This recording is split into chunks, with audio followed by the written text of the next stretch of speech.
നമസ്കാരം. ജപ്പാനിലെ ടൊഹോക്കോ ഭൂകമ്പവും സുനാമിയും 13 വർഷം മുമ്പ് 2011 മാർച്ച് 11 പ്രകൃതി ദുരന്തത്തിൽ 25,000 പേരാണ് മരിച്ചത്.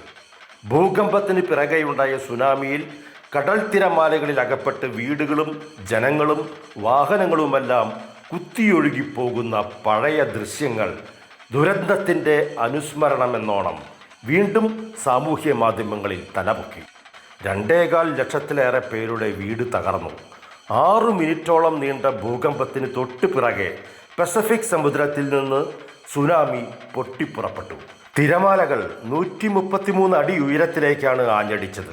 ജപ്പാനിലെ 10 കിലോമീറ്റർ ഉള്ളിലേക്ക് വരെ തിരമാലകളുടെ പ്രഹരമുണ്ടായി. പ്രളയവും സുനാമിയും വേണ്ടുവോളം അനുഭവിച്ച കേരളീയർക്ക് ഇതും ഒരു ഓർമ്മപ്പെടുത്തലാണ്.